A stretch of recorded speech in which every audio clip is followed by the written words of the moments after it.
Blue Horse Theatre 2025. Welcome, my friends, to the Blue Horse Theatre. Now playing The History of Warren County, Ohio by W. H. Beers and Company, year 1882.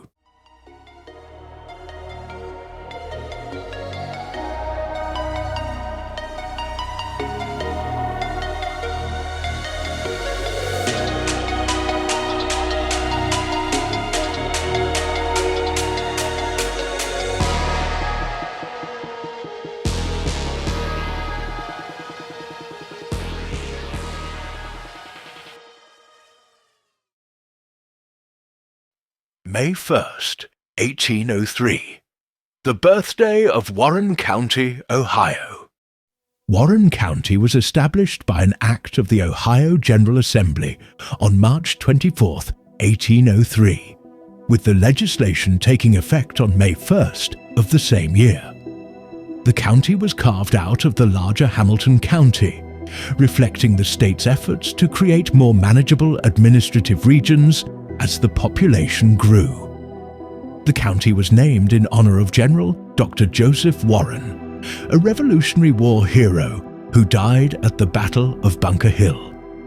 Let's take a look at Beer's History of Warren County from 1882, which was written nearly 80 years later than Warren County's formation. The act organizing Warren County took effect May 1st, 1803.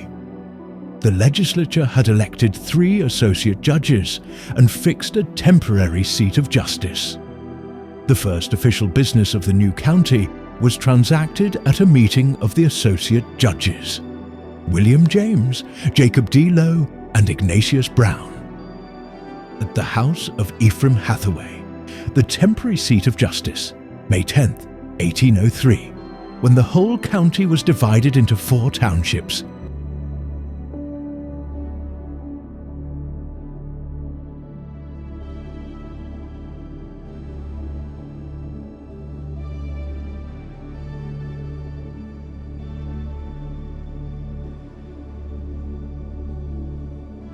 And voting places established in each as follows: Deerfield, at the house of David Sutton.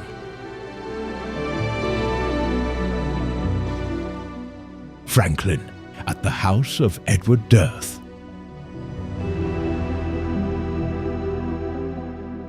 Wayne, at the house of Thomas Goodwin.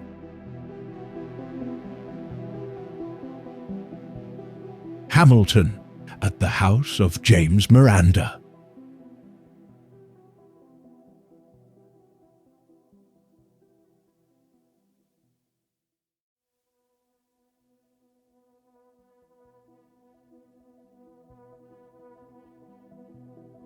Judge William James. William James came here in 1801 and settled on Section 3, Township 3, Range 5.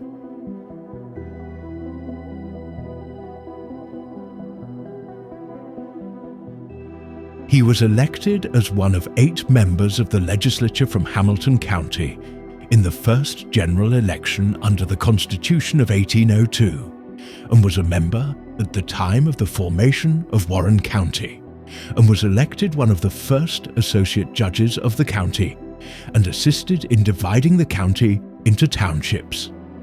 In 1804, he rode horseback to Columbia to attend a Baptist association, of which order he was an active member, and was injured in the ride and died at Columbia and was buried there.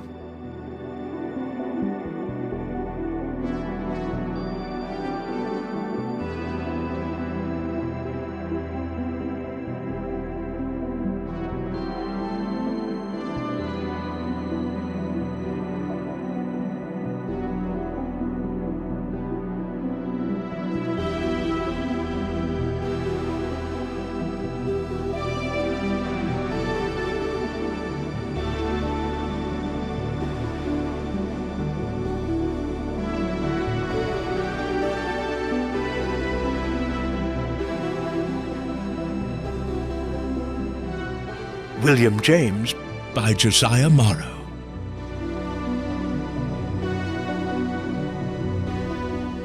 I purpose in this paper to give such facts as I have been able to collect of the life of William James, a pioneer of Wayne Township, Warren County, who became prominent during his short life in Warren County.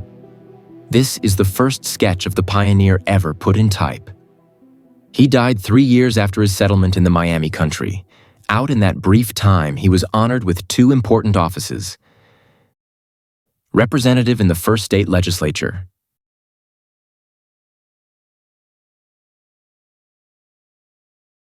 and one of the first 3 associate judges of Warren County.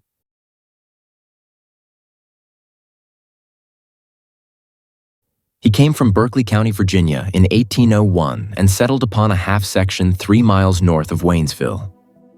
After Warren County was organized in 1803 by the legislature of which he was a member, the boundary line between Greene and Warren passed along the north side of his land. When the first election under Ohio's first Constitution was held in January 1803, there were 4 senators and 8 representatives to be chosen from the largest county of Hamilton, which extended far up both the Miami River and embraced nearly the whole of the Miami country. There were a large number of candidates for the legislature in the large county of Hamilton, which was the most prosperous in the new state. 36 persons received votes for senator and 97 for representative. Although William James had been in the county but a short time, he was one of the successful candidates for the lower house. He stood third in the number of votes cast for the 8 representatives. It is evident that he had become favorably known to the settlers. He was a land surveyor, and this occupation doubtless helped to extend his acquaintances among the pioneers. It is worthy of note that at this first election of Hamilton County under Ohio's first Constitution, 2 of the 4 senators and 3 of the 8 representatives chosen resided within the present limits of Warren County. The 2 senators were Jeremiah Morrow and Francis Dunleavy. The 3 representatives were John Bigger, William James, and Ephraim Kibbe.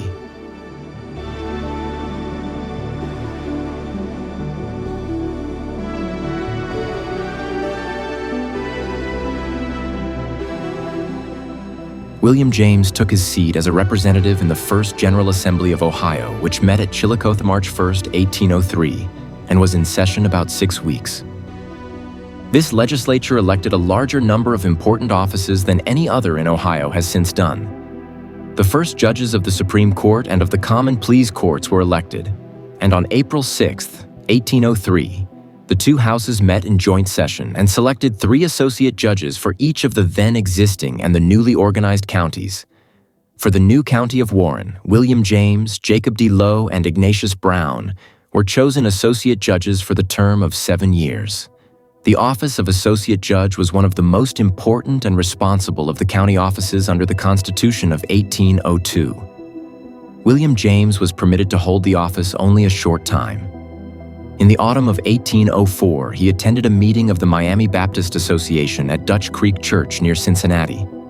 At this meeting, Reverend John Smith, then U.S. Senator from Ohio, was moderator, and William James was clerk. While here, William James was taken sick and died before reaching his home. He was buried at Columbia. In 1883, Drew Sweet published in his paper at Waynesville an interview with Mrs. Jane Carman, a daughter of William James, who was then nearly 92 years of age and was living on a part of the land on which her father had built his pioneer home. The venerable woman gave some interesting facts in the life of her father. William James, she said, was a native of Wales and was brought to America by his parents.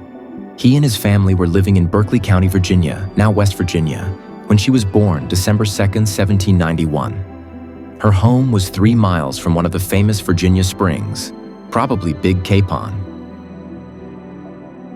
When she was 10 years old, her parents emigrated to Ohio. They came across the mountains in wagons to a place called Geneva, where a rude flatboat was constructed large enough to take most of the family, their household goods, and a cow down the Ohio. The horses were sent by land to the Miami country.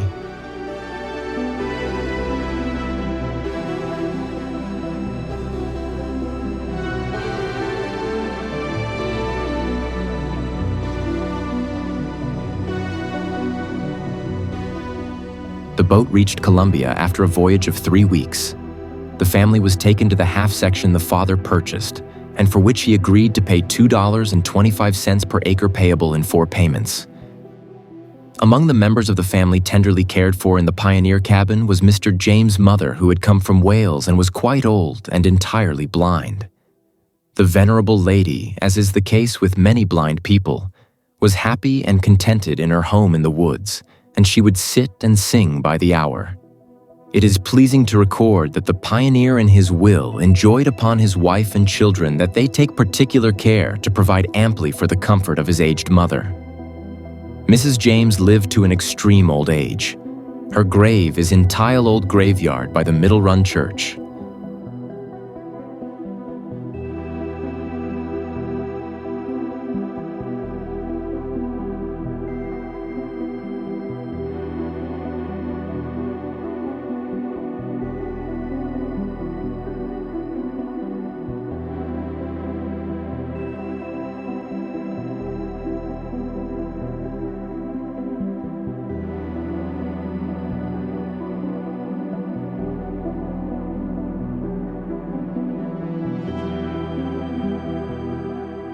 Mrs. Carman remembered her father coming home one evening and telling his family he had been elected to the legislature and must go to Chillicothe. His wife said, "But you can't go to the legislature." The husband said, "I am elected and I must go." The wife insisted that he did not have the clothes fit to wear in the legislature. "You have but one fine shirt and one black silk neckerchief." The daughter, 80 years after this conversation, said there was no help for it. So they all set to work in earnest. The mother put in what was called 800 and wove a fine piece of linen, and after bleaching it in the Irish fashion, made her husband 3 as pretty white shirts as any member of the legislature wore. There was very little visiting along the pioneers, she said. People were hospitable but were too busy to visit. Men had enough to do in clearing, fencing, plowing, planting, and harvesting, and the women were constantly occupied with their cooking, spinning, weaving, and sewing. But this old lady did not look back upon the old times as unhappily. The father did not live to see his family all grown. He had 3 payments on his land before his death. The mother struggled along and made the last payment, freeing the family from debt and giving them a comfortable home. The will of William James is the 3rd will recorded in the Warren County records. It was signed February 25th, 1803, and probated October 24th, 1804. The witnesses were David Faulkner and Absalom Thomas, a codicil dated September 29th, 1804, and witnessed by John Vandervoort and Jonah Vandervoort. May have been signed during his last sickness. The will names his 4 sons, John, Richard, Jonathan, and David, and his 4 daughters, Rachel, Anne, Sarah, and Jane. Makes provision for his wife and particularly enjoins the care of his aged mother. His wife was to collect all sums due him in Virginia and Ohio and apply it to the payment of the indebtedness on his land. All his surveying instruments were to be sold and the money applied to the same purpose. He divided his books equally among his children, except such as his wife wished to keep.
Thank you for watching our presentation of Pioneer Judge William James from early Wayne Township in Warren County, Ohio.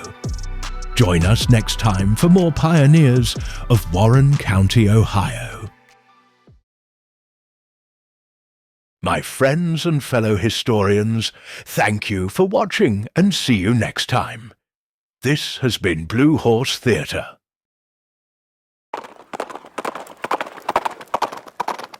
Blue Horse Theatre 2025.